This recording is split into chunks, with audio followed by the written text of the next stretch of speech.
All right, so today is September 19th, actually my wife's birthday.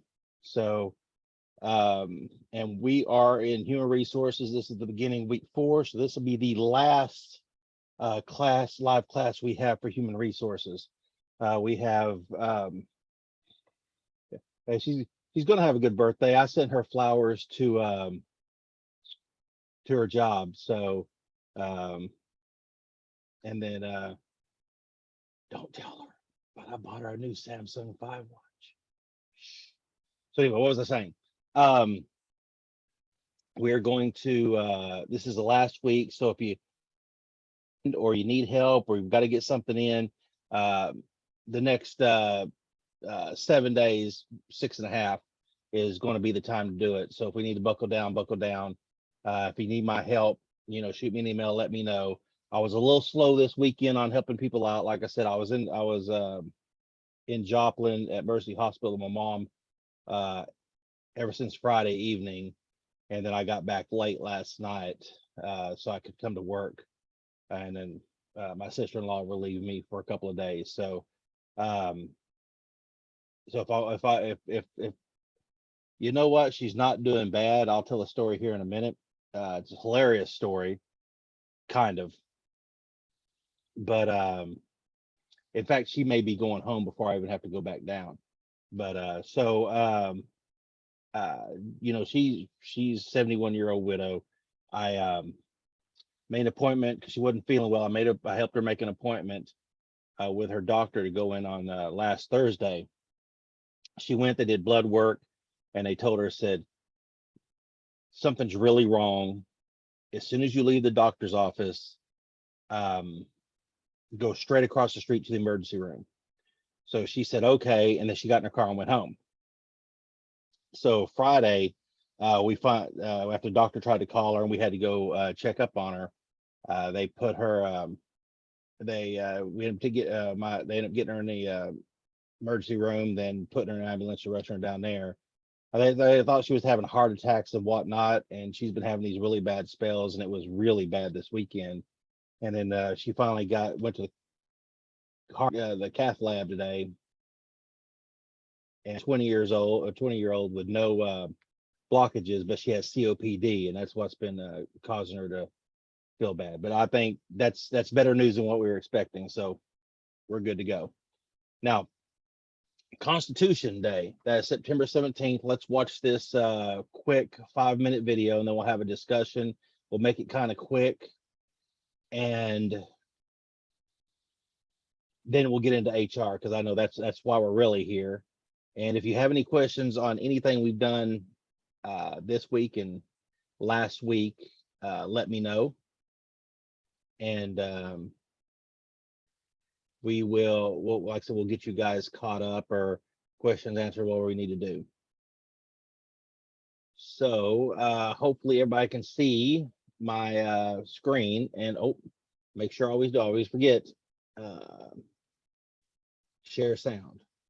All right, and here we go.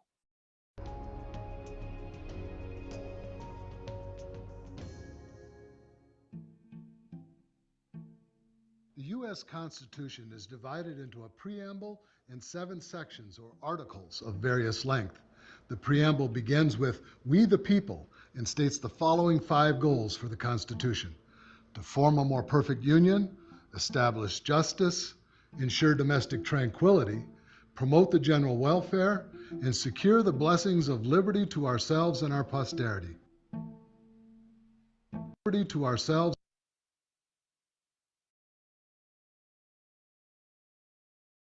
and our posterity. If I unmute myself, if you notice, he skipped over provided for the common defense. Where's that? So I'm not sure why he skipped over that, but I'll go ahead and continue the video. And our posterity. Significantly, Article 1, the lengthiest article of the Constitution, addresses the legislative branch, indicating the importance the framers placed on Congress. Article 1 divides the legislature into the House of Representatives and the Senate, and sets the terms of office for members at 2 and 6 years, respectively. All House members who wish to retain their seat must stand for election every 2 years. Senate seats are divided into 3 groups. Every 2 years, about 1/3 of Senate seats are up for election. Originally, senators were chosen by state legislatures, but they have been elected by statewide popular vote since ratification of the 17th Amendment in 1913. Article 2 of the Constitution outlines the terms of office and the powers of the President of the United States. The President serves for 4 years and may be reelected. Under the 22nd Amendment, ratified in 1951, a person may serve only 2 terms as President. Anyone who succeeds to the presidency to fill a vacancy and serves more than 2 years can only be elected to 1 additional term. To be elected president, a person must be 35 years old, be a natural-born citizen of the United States, and have lived in the United States for 14 years. The framers established an electoral college to select the president and the vice president. The vice president's only specified duty is to serve as the presiding officer of the Senate. Article 3 discusses the judicial branch. The Constitution created 1 Supreme Court and gave Congress the power to create other inferior or lower courts. The number of justices on the Supreme Court is not set by the Constitution, but established by law. While the number of justices has been set at 9 since the post-Civil War era, the first Supreme Court had only 6 members. The Constitution provides that members of the federal judiciary shall serve for life during good behavior. Article 3, Section 4 allows for the impeachment and removal from office of federal judges. Article 4 addresses relations among the states and other state-related issues. The article stipulates that one state is to provide another full faith and credit, which means that the laws and judicial proceedings of one state be honored by other states. The citizens of one state cannot be denied the privileges and immunities of citizens of another state, and that those accused or convicted of crime in one state should be delivered to that state should they flee to another. Article 5 describes the process of amending the Constitution. Hoping that the Constitution would endure for many years, the framers did not want to make the process of amending it too easy. Although there are several ways to amend the Constitution, all but one constitutional amendment has been passed by a 2/3 vote in each chamber of Congress, followed by ratification by legislatures in 3/4 of the states. Article 6 of the Constitution contains the Supremacy Clause. It states that the U.S. Constitution and federal law take precedent over state constitutions and state law. The Supremacy Clause ensures that states cannot interfere with the constitutional powers of the federal government or take over any functions that are specifically assigned to the federal government. Article 7 provides that only 9 states were needed to ratify the new Constitution and put the new government into effect. The framers debated whether to allow state legislatures to ratify the Constitution or to require specially elected conventions. They decided on the latter out of a belief that endorsement by bodies chosen by the people expressly for the purpose of ratifying the document would have more weight.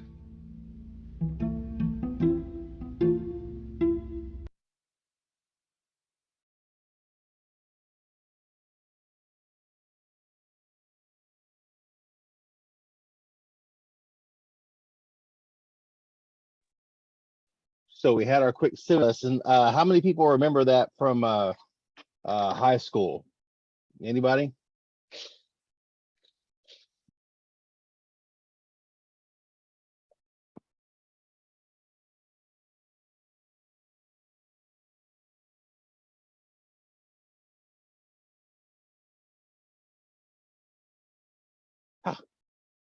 Got participation. So you guys got to help me out here. It's just me. Bits and pieces. All right. So I want to remind people that there were a lot of issues with ratifying the Constitution. High school was a long time ago. For me, it was, but I'm a huge constitutional nerd. So, but there are a lot of problems, and part of what they did is James May, John Madison, it's going to everyone now. We can see it, Trinity. That so they sent out the Federalist paper. They wrote these Federalist papers under the guise of a, I believe the pseudonym was Publius, whatever. And this was mostly to convince people in New York to ratify it, because they had to put together a document here that would satisfy all 13 states and get them to sign on. Because if they couldn't get all 13 states to sign on, it was going to be, we weren't going to have a union. It was just going to fall apart. And this took years. We talk about 1776, but it took up until I think 1780 something from all to get ratified, because we're talking about 1700s, where everything had to be done by horseback and carriage, and it took days to travel, from one place to the other, where it just takes us hours sometimes. And part of the devil's bargain they made is they did not address slavery directly in the Constitution. They set it up where slavery would be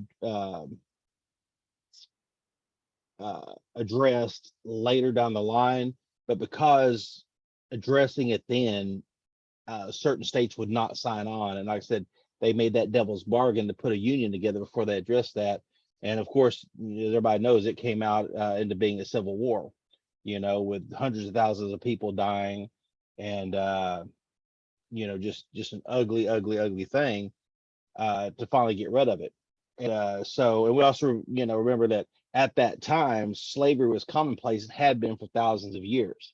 It was up until later in history that it became a racial thing, because we were finally had means of ships to go, to take people over. So usually, slaves were people that looked just like you.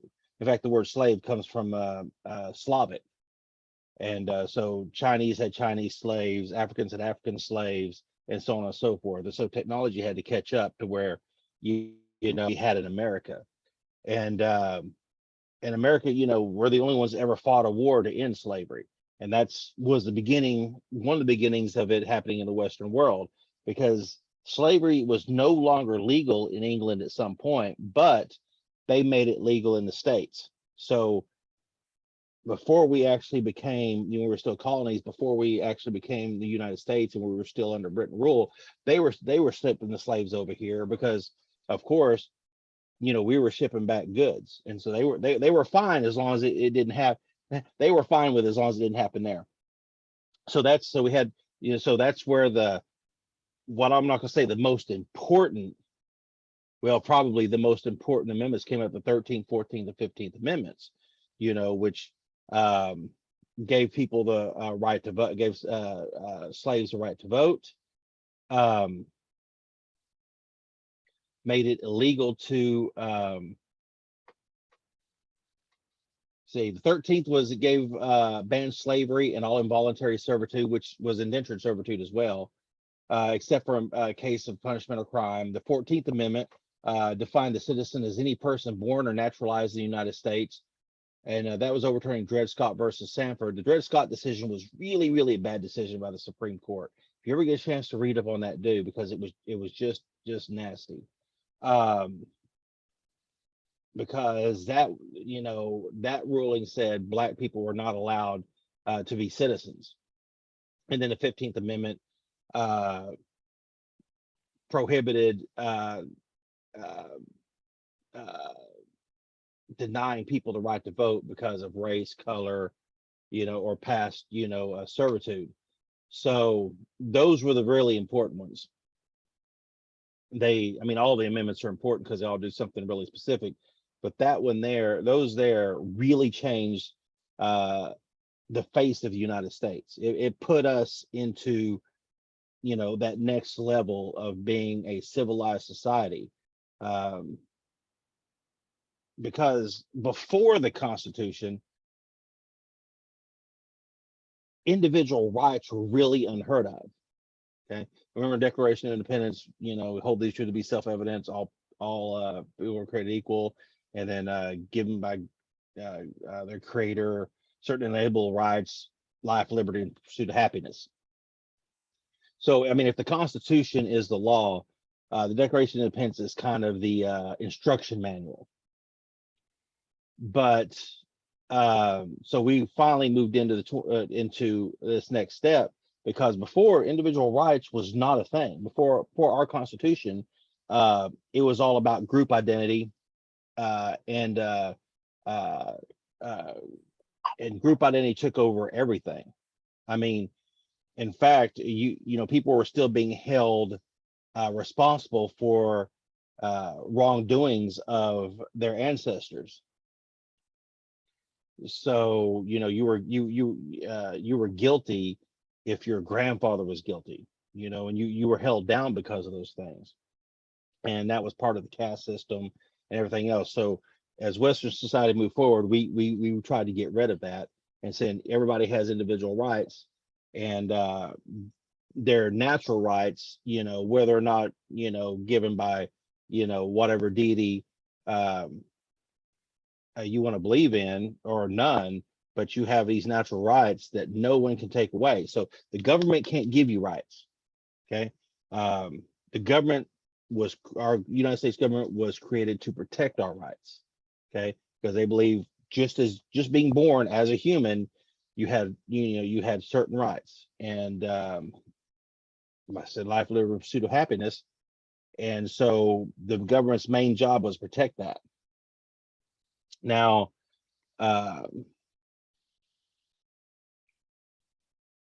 one of my, and this is where I'll stop, is one of my other amendments, and this is one I actually have a problem with, which is the 17th Amendment, which is the one that's in the beginning, for the first 120 or so years, the House of Representatives, your representative was voted for a 2-year term, and it was done by popular vote in your state. At that time, you did not have senators that were voted in by popular vote like we have now. They were actually appointed or voted on by the state legislatures. And then you had the Electoral College, as always, with the president. And that was, we've heard of separation of powers. That was another part of that. They made, for representatives, the people were responsible for electing. Then they gave the states the power in the Senate, and then they wanted a different sort of procedure for the president. Okay. And so, and I don't remember when it was. I was early 1900s. 17th Amendment came about, and so we started popularly electing senators. I really feel like they took power away from the states on that, because the Constitution puts power that it defined what the federal government could and could not do, and then everything else was left up to the states and the people prospectively. And so I feel like some of the power is taken away from the states, but that's just my own personal opinion. So, and then one of the other amendments, which I can't remember, gosh, was 1950 sometime, term limits to presidents. Before that time, presidents could serve as many terms as they could get elected. FDR was elected 4 times. Now, early into like 3 months or so into his 4th term, he passed away. But he was elected for 4 terms, which means he served for 12 years plus some. And if he would have stayed alive, he would have served for 16 and maybe more. And they felt like the presidency was growing too powerful, and so they put term limits on that. So that is my constitutional speech, and I appreciate you guys for putting up with it. Any questions or anything?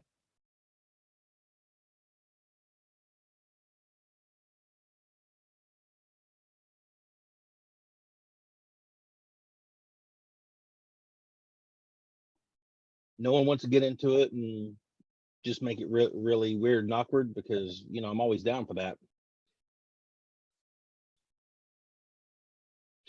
All right, I'm gonna take the no's as a no. So now we are going to get back to our human resources class.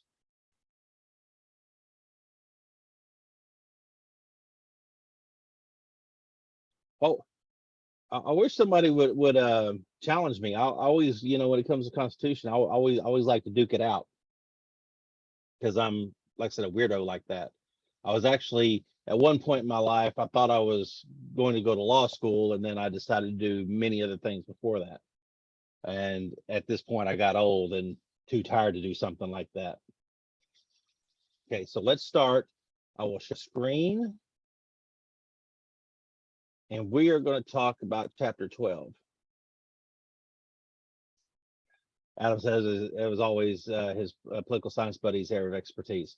When I first went to college back in '92, I was a poli-sci major, and then later I moved on to finance instead for a business degree, because I had to make some choices on which would be the best degree to go make money, and there are very few places you can go with a political science degree, if not law school, to actually make a living. So I had to make decisions. So chapter 12, safety, health, well-being, and security. Now, when it comes to worker safety, we have all sorts of federal agencies that make sure the certain rules are followed in order to keep people safe in the workplace. OSHA is a big one, right? Has anybody ever dealt?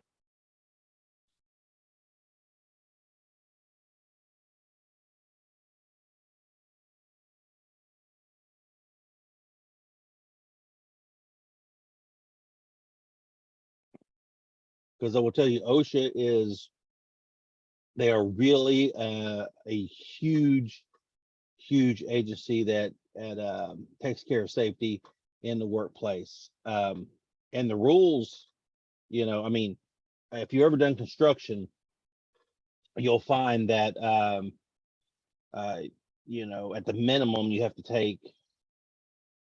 Yeah, Adam has dealt with them directly. Yeah, usually don't deal with them directly. Although many times we would have OSHA come in and just kind of look around, but that was you really deal with them directly if something bad happens. Like I said, in construction, the rules are all over the place, and usually to even just work construction, you have to have the basic OSHA class. And it covers things like electrical safety, electrical cord safety, how to hang them, trip and fall, pinch points, things of that nature. And part of that is also, if you ever worked in a construction type field, you'd have a safety meeting every morning, and that's because you have to. So what we're going to learn here is identify and discuss the central elements associated with employee safety and health. Describe the basic involved in the physical work environment. Discuss stress and stress management programs and organizations. Identify and describe the most important HR related security issues in organizations. Okay, so safety hazards. Conditions in the work environment that have potential to cause harm to an employee. Once again, we're talking about even the most simple of things like trip hazards, where to put your hands and not put them, wearing gloves, hard hats, eye protection. I remember, when we used to work with a hand grinder, of course you had to wear gloves, but you also had to wear safety glasses, and you would wear a face mask for those. So rules like that keep you safe, because there are conditions that really have people get hurt. In fact, uh, I almost broke a guy's arm many years ago when I was on a forklift, and we were putting some moving some pipe around. And as I was putting the forklift down, it had a, it was one of those boom forklifts.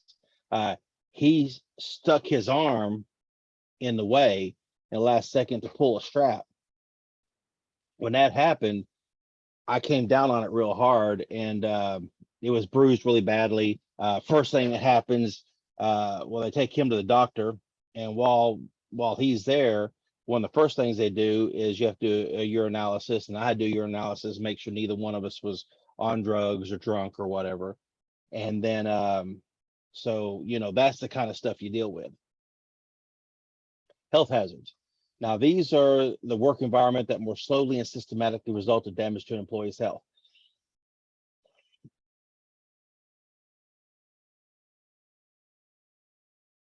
We're talking about things like when miners would get black lung, um, or working around carcinogenic materials, working around asbestos was one.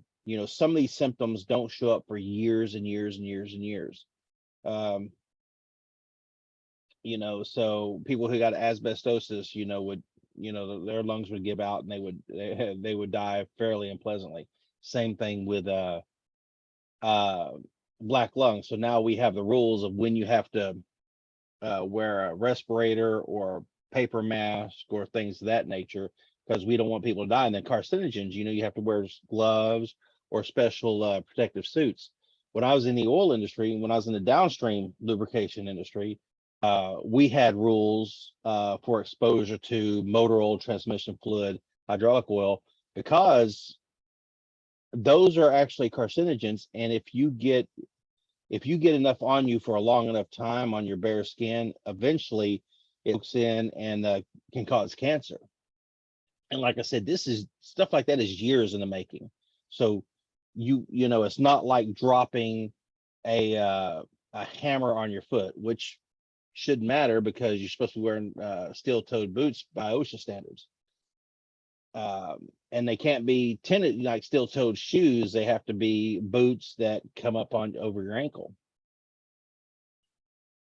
That it's something that takes years and years and years to happen. So we have to have protections for employees, and some sort of recourse well to say, hey, if I got cancer because you weren't giving me the proper equipment, then I have to be reimbursed in some way.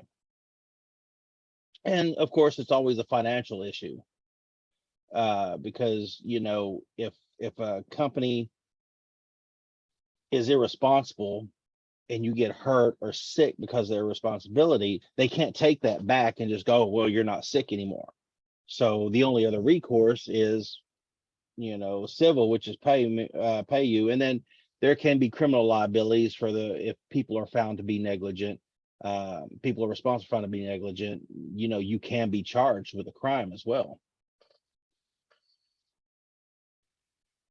Okay, hazards and threat. Common ones.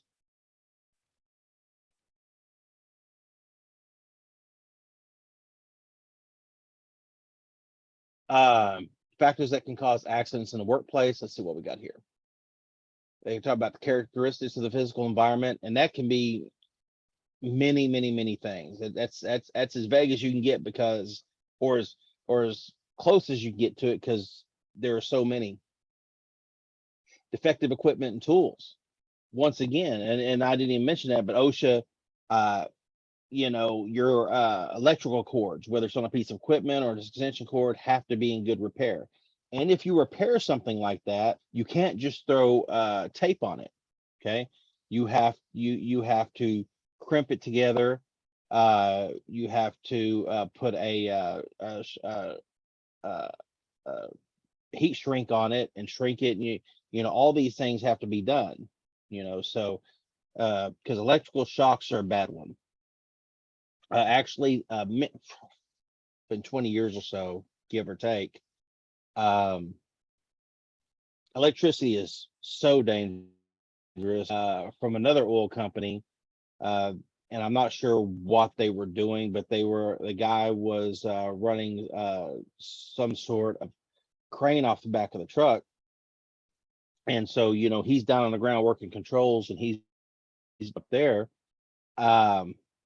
He got too close to a power line. He didn't actually touch it, but it arced over, went through that, went into the equipment, and killed him. And so, I always say electricity is nothing to mess with. When you're working around electricity, one of the stories is, and this was my fault, to be honest, is I used to work when I was a young man. I was a technician that worked on gas stations. And so I was working on a submersible pump, which is run by 223 phase electricity. And I went in and I shut off the breaker. And I told the person there, I said, do not turn that back on. I'm just going to be a minute and I need to look at this thing. Well, another employee came in and they didn't know that. And they just saw that the breaker was flipped. So they went over and flipped it while I had my hands on it. And it shocked the bejeebus out of me. And yes, the technical term is bejeebus, if you didn't know. And so that was very uncomfortable and unpleasant. And I was quite upset, but it's my fault because there are procedures for that, lock out, tag out.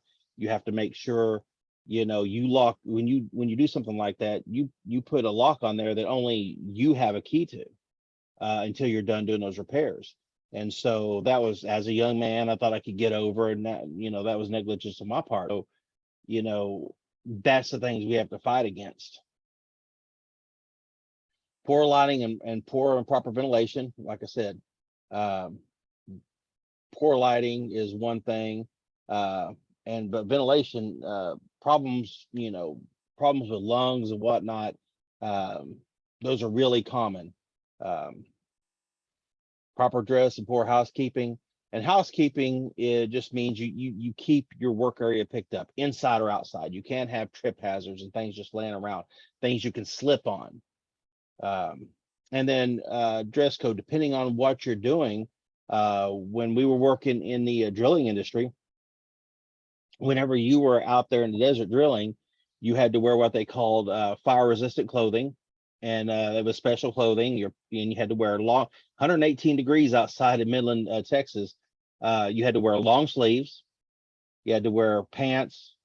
Then all had to be fire resistant. You weren't allowed to wear anything made of like nylon or polyester because that burns, melts, and that can hurt you as well. Safety glasses, hard hat, steel toe boots, and gloves. And that was the minimum. That's when you stepped onto the job site. That was it.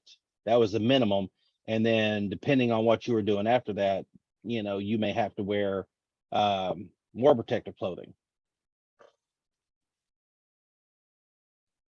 There were guys that would work out there and they would be covered, 118 degrees, they would be covered from head to toe.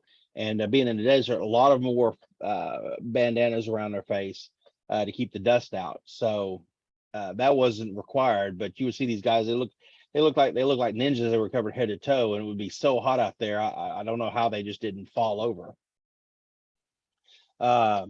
Personal actions of individual employees. Okay. Humans make mistakes. Humans are careless. Humans don't follow a procedure like they should and get shocked by working on a submersible pump. And when you don't follow the rules, you're not only risking yourself, but you're risking the health, well-being, and life of other people. So as I got older, and it didn't take much older, especially when I was in charge, I took Steve very, very seriously because, in the drilling industry, those guys have been doing it for 20, 30 years. These old timers, we used to call them. I swear, probably 1 out of every 4 had at least one missing digit. And and that you realize these guys were were smashing fingers where they had to be amputated, cutting off fingers, things of that nature. So, once again, we're talking about, they want to take dangerous professions and minimizing the risk and danger to everyone. And then chemicals, toxic fumes, and secondary smoke, all that stuff. If you're working with certain chemicals, depending on what they are, maybe respirators, and we use those paper suits, and eye protection. And you can see that even in like a shop environment where like a body shop where they have a paint booth. If you ever notice, those guys are usually, covered head to toe when they're painting, because once again, that paint is very, very dangerous, carcinogenic, toxic. You don't want to breathe it in. You don't want to you don't want it on your skin day after day, week after week, month after month, because I said at that point, you're risking your health, because not only is the paint, but it's what you mix the paint with, and thinners and such. Okay. And then, like I said, the chemicals, toxic fumes, secondary smoke may produce negative health effects that appear more gradually. And so, like I said, we're talking long-term here, long-term effects. And if the short-term effects are bad, cutting off a finger, breaking an arm, falling off something, and that's bad, and it can be deadly. But I will say sometimes these long-term effects can be way worse many so, and also when it falls, they always say slips, trips, and falls are one of the things you always hear. Yeah, the OSHA requirement, or used to be, was if you were working more than 6 feet off the ground, you had to have a complete harness with 2 lanyards hooked up at all times. And so you had to be double hooked at all times. And so, like, once again, all these rules and regulations try to keep people.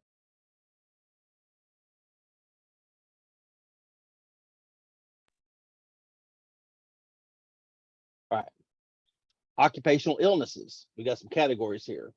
Skin diseases or disorders, dust diseases of the lungs. All these are nasty, nasty things. Respiratory conditions due to toxic agents, poisoning, disorders resulting from physical agents, and disorders associated with repeated trauma. Is that all? Is there one more? Okay. Other categories of occupational illness. Now, once again, I talk about construction a lot, but there are other occupations that are dangerous. I saw a video not too long ago, because if everybody knows, we have we're America's in the midst of a fentanyl problem, and so which is a highly, highly, highly potent opiate, and it doesn't take a whole lot. We're talking about very, very little.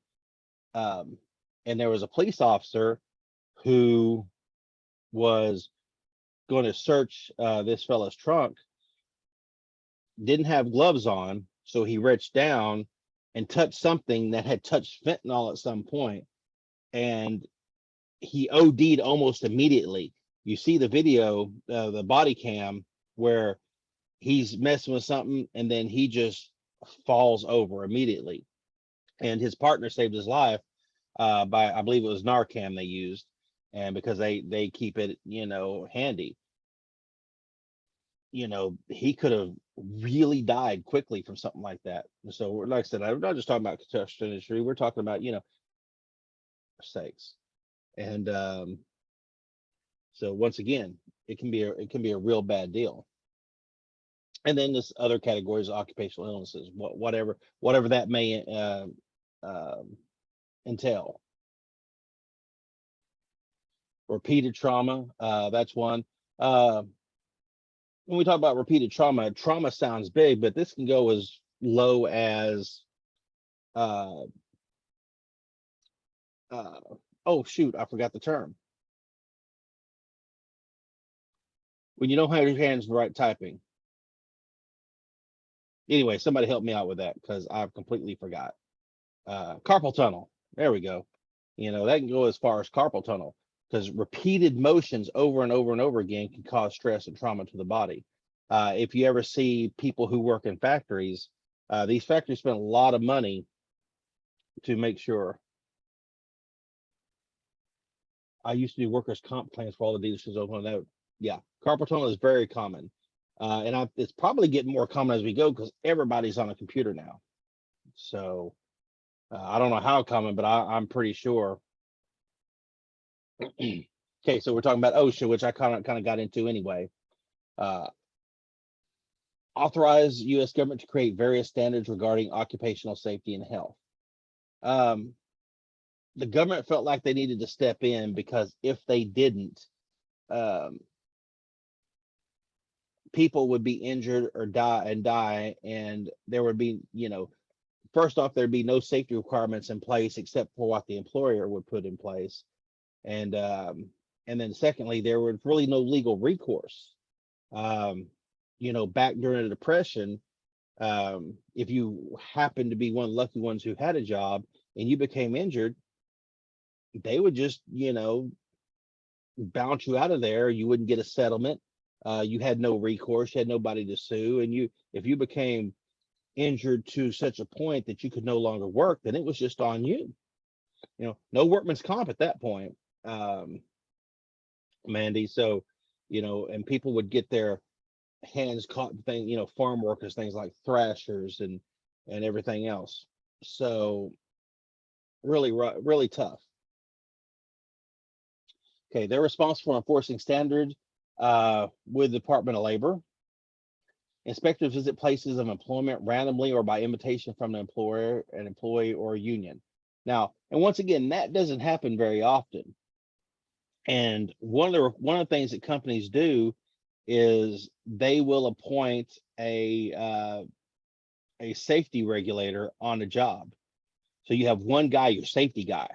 And depending on the size of the company, many times that is all he does, is making sure everybody's following the rules, everybody's safe. And so because the ramifications can be so serious to a company because of these OSHA standards and being fined, sued, and whatnot, it is just cheaper and more effective to put one person in charge.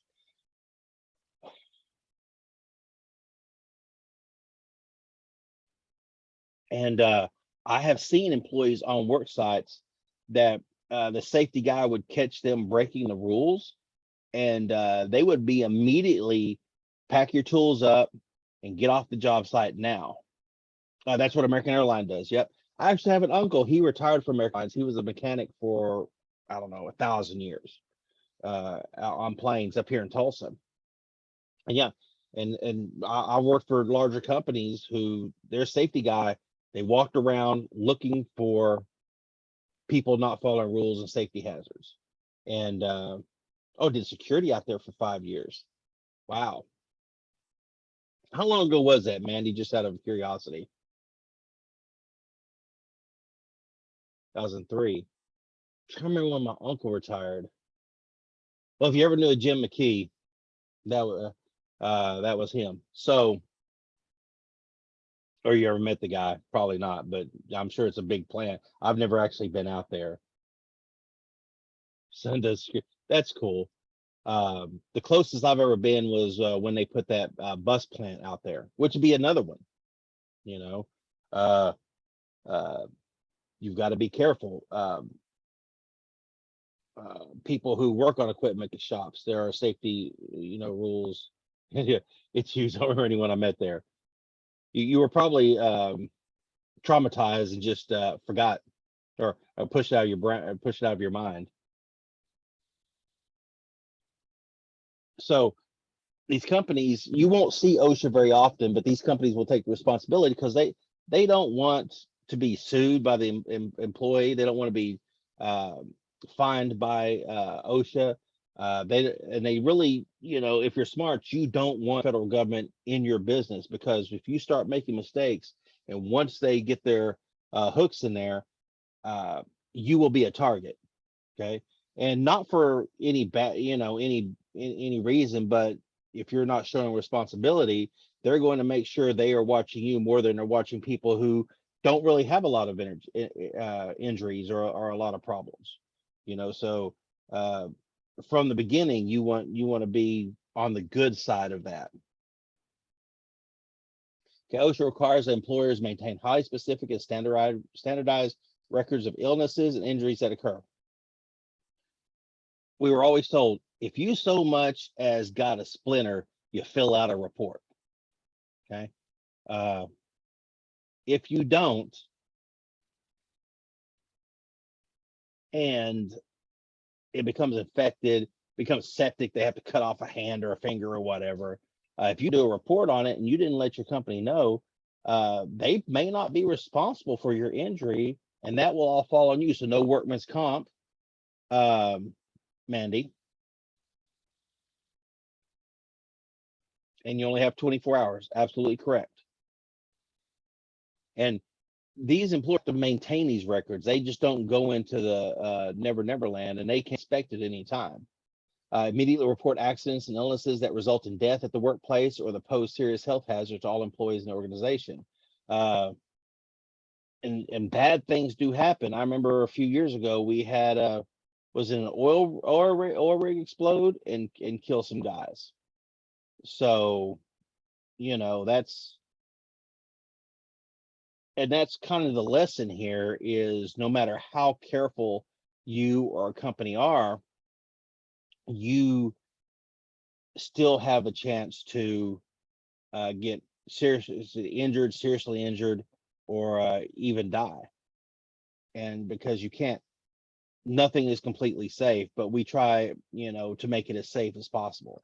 Like I said, I wasn't always a fan of OSHA and all the rules, but as I got older and a little wiser, number one, it's not worth trying to fight over it. Number two, you're really protecting not only your employees, yourself, and your company, because one good injury can take a small company and put them out of business. Okay, critics question effectiveness of the act. It says too comprehensive, technical, and arbitrary. That is true. That is very true. But once again, there's that trade-off.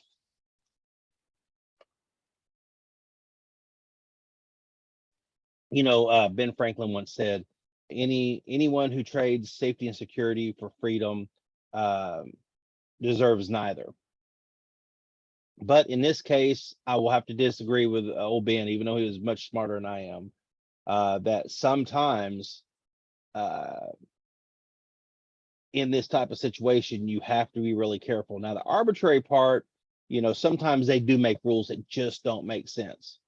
Okay, that they just plug it in, and that's kind of a mainstay of governments. I just like speed limits.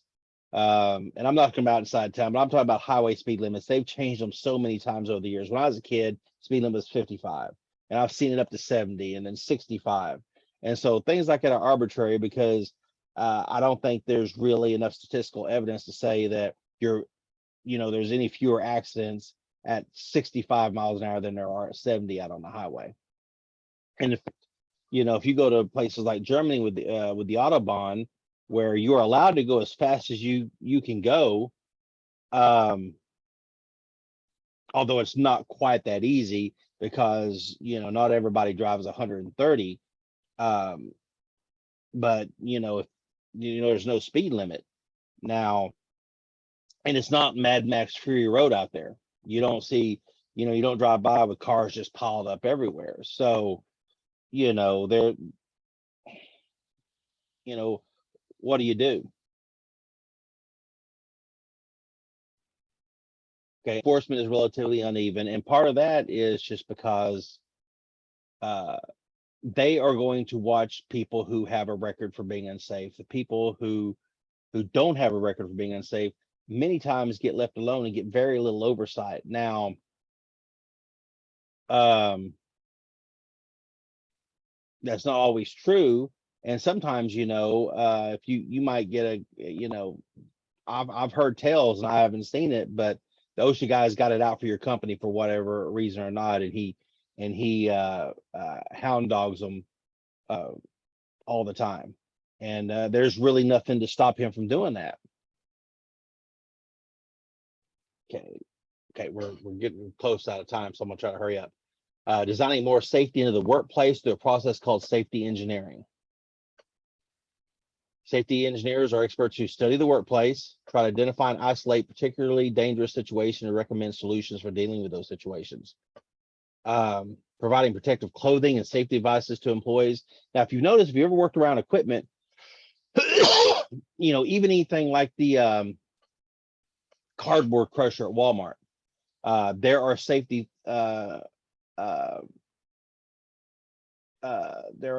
safety devices built into things like that, and so you can't even Mandy's here twice. Hi, Mandy. You can't even turn a machine on unless everything's shut and secure. That way nobody can have their arms or hands in there. And they provide training on the safest work procedures that an organization can identify. They make sure you follow safe work practices, report unsafe conditions to managers. Once again, trips, slips, and falls are a big one. Back injuries. Sorry, Mandy. Slip, trips, and falls are some of the biggest ones. The also one is injuring your back while lifting. If you ever you work for some companies, if you have to do any lifting, you'll get training. At least watch a film on. Make sure you wear your back brace, lift with your legs. Here's the proper way to lift up thing. If it's too much, you make sure you have two people lifting it, or use some sort of mechanical device. And then they provide safety incentives and behavior modifications training to employees. Once again, employee behavior can have a lot to do with it. And I will say, even if you weren't on the box crusher at Walmart, they train you. If there's a spill in an aisle, they make somebody stand by and make sure nobody trips, not only employees but customers, and until they can get somebody to clean it up effectively. They can try to make the workplace safer by emphasizing a reduction in the number of accidents or the number of work days lost to accidents. Focusing on safe behaviors. And safety climate means perceptions of the importance and priority an organization gives to safety. Some people care about it more than others, and some companies can get away with caring about it less because they just get lucky and nothing happens. But then there's those times it's just a numbers game. If you have enough employees out there working in any kind of condition, eventually someone will get hurt. May not be today, may not be tomorrow, maybe 20 years from now. Okay, and the safety environment should influence employee behavior. Once again, I'll even go back to Walmart as an example. When they use that lift to get stuff on and off shelves, if they have to move that forklift through the store, you'll see they have guys put on orange vests and they walk it through the store. That goes with like a scissor lift as well. They have to go up and change light bulbs in the ceiling. Occupational disease. Effects of occupational diseases are observable only after extended periods of time. Carpal tunnel, breathing in certain chemicals or dust. Okay, companies should reduce or eliminate hazardous conditions, take precautions even if hazards cannot be eliminated. Respirators, protective clothing, gloves, eyewear. And by informing all employees of the exact nature of various job risk concerns. And when I say eyewear, if you don't use the proper glasses when you're like using a cutting torch, or if you're looking at an arc when you're welding, and not using your hood properly, that may not blind you now, but that will injure your eyes. Also, sound is one. An old guy told me, and I know we're about to run late, so I'm gonna cut it off here in just a minute. He said, he's telling me, he said, if you want to know if you're hurting your ears out on a job site, He said, when you get off the job and you go home, turn the radio volume to a level where you can hear it comfortably, and it makes sense for you to do that. And when you get home, don't touch it. If you get up the next morning and you turn on your car and the radio is way too loud, then during that prior day, you may have started injuring your ears, and you need to wear hearing protection. And I've been in places so loud that you had to wear earplugs in the headphones, because that's how loud it was. Okay, we've run out of time at 7:01. Sorry, guys. I know the Constitution talk took up a little bit of time, but I appreciate everyone showing up. If anyone has any questions or concerns, I am going to stop recording right now, because, and as we know,